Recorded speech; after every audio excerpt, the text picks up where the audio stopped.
Okay. All right, so could you introduce yourself to my Yes, audience? my name is Mark Hoyle. I am age 48, going to be 49 on, I guess, Thursday, currently. But it was Wednesday. But anyway, How and long have you been homeless for? how long have I been homeless? Well, technically, quite a while. Uh-huh. Probably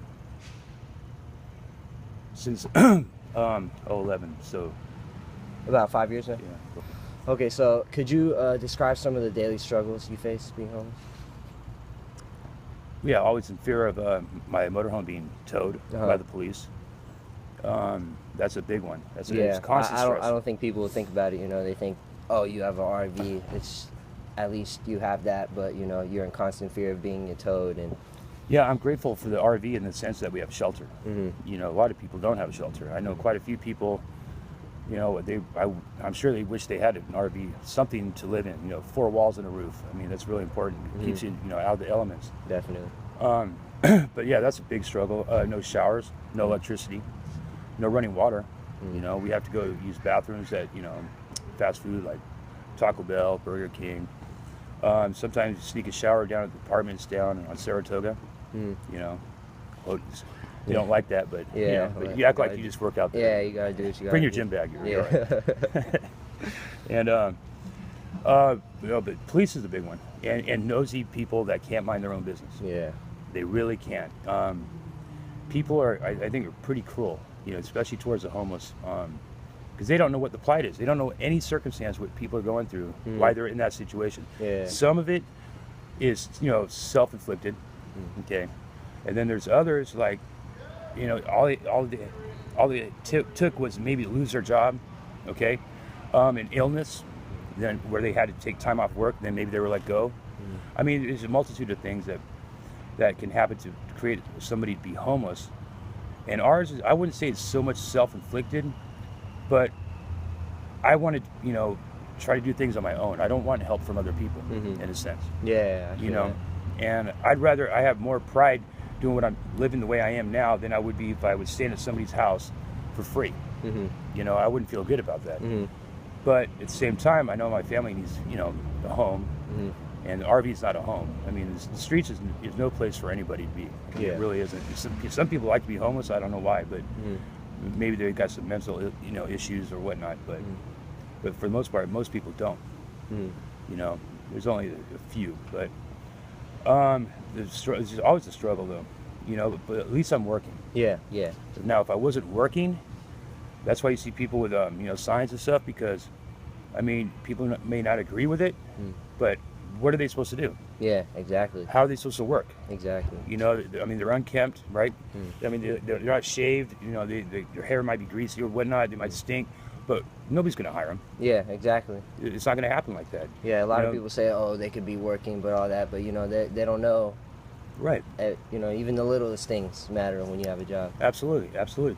And the security of a job, is important. And then then lodging, of course.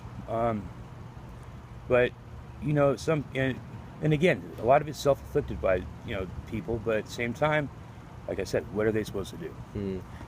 Is anybody going out there to help them, assist them? There is. I know San Jose is getting better about it. San Francisco, they have programs in place to where they utilize to actually help people get into transitional housing, which is good. And they get health care and things like that, and food and important. But if you can get people into a place to live, I mean, it's a huge success rate versus if you're just going to give them a meal here and a meal there. It's not going to do anything. Or go to the shelter. Shelter's a disturbing place, I think. Yeah. We went there one time, the one on Picardo, and you want to talk about struggle. I saw the people that are going in there. That's a struggle because they don't have anything. They just go in there to sleep at night, especially on cold nights. And it's actually a pretty terrible situation for a lot of people. Downtown, people live in the creeks, right? Yeah. Remember, what was that place off of Tully? The big encampment. The jungle? The jungle. Yeah. I've known a few people I met that stayed there, and some said it was all right, and others said it was just crazy. Yeah. It's like lawlessness. No sheriff in town. Yeah. So you can only imagine. Everybody's making their own laws up. Yeah, that is great. It's dangerous too. Definitely. And it's still going on.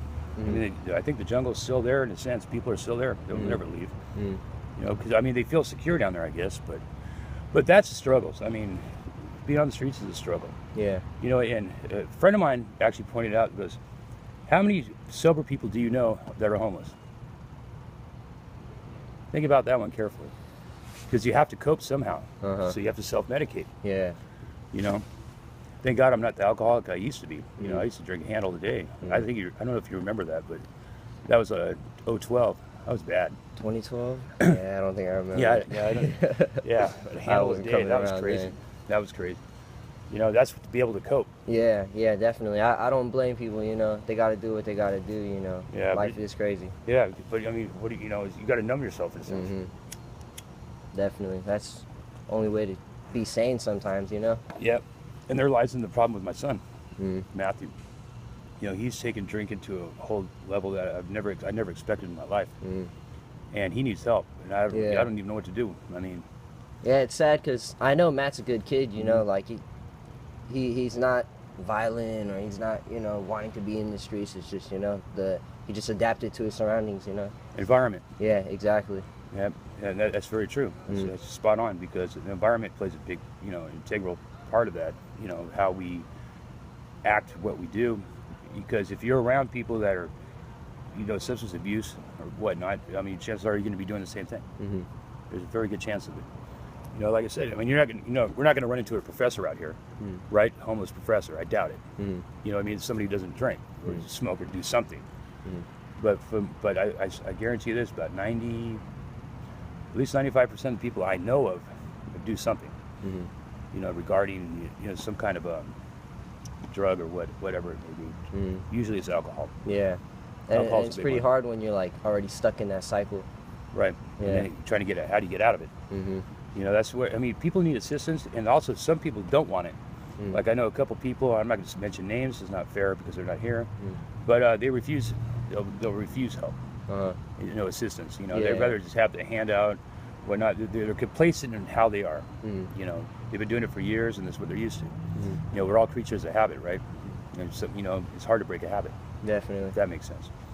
Have you tried applying for housing? And well, once upon a time, oh my, I kicked myself. Me and Roberta just kick ourselves right in the ass so many times on this one. We qualified for Section 8. It was in 1997, I believe. 97, 90, I think it was 97. Anyway, we both had jobs at the time. I had a good job, she had a good job. You know, we were making about $50,000 a year between us.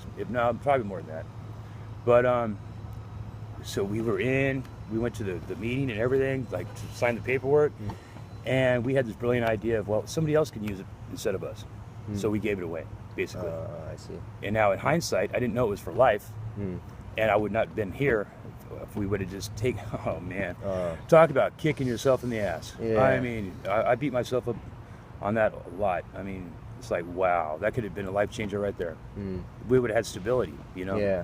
I'm sorry but, to hear that. you know, it's all right. It was, you know, we thought we were doing the right thing, you know, because we didn't need it at that time. You know, of course, we're not fortune tellers. We can't see the future. Yeah. You know, if I could, believe me, I wouldn't have turned it down. Yeah. But everybody in the room was shocked. They were like, well, yeah, okay, everybody have a great day. You know, they're like, I mean, it's like once in a lifetime thing. You know what I mean? In a sense, to get it, and we just squandered it, I guess. But we didn't do it because we were being idiots. We just did it because we felt like we didn't need it. Yeah. Somebody else needed it more than we did. Yeah, and I respect you for that. I mean, that is still, you know, that's still life-changing for someone else. It might have not been for you. Absolutely. I still respect you for that. You know, someone out there got the help they needed. So. And hopefully they took advantage of it. Yeah, definitely. And I hope it comes back to you. You know, well, you made a big sacrifice. Every time, well, thank you. Every time the housing thing, we think about doing the housing thing, or we hear it's going to open up, it's closed. You know, and the waiting list is way too long. It's like 3 years or something. Oh, definitely. I mean, we just haven't gone down to do it. But then again, we've gone down like probably 3 or 4 times, I would say, and since then, to try to, you know, get on the housing. And it's closed every time. We've never even got in, put our names on there because it's closed. It's just done. So I mean, it's something we can look into. But then again, we're trying to get out of here too. Go to Reading. Definitely. I just need to get out of this area. You know, get it. Start new somewhere and much cheaper area. And plus, Roberta, I love her family up there. We all get along. That's good. So yeah, it is good. And her dad's up there, and he's not doing too well, health-wise. He's getting older, so I think it would be important. It'd be good for Matthew to get away too. And then I got Nathan to worry about too. Try to get him up there too, but he's got other issues at the moment. So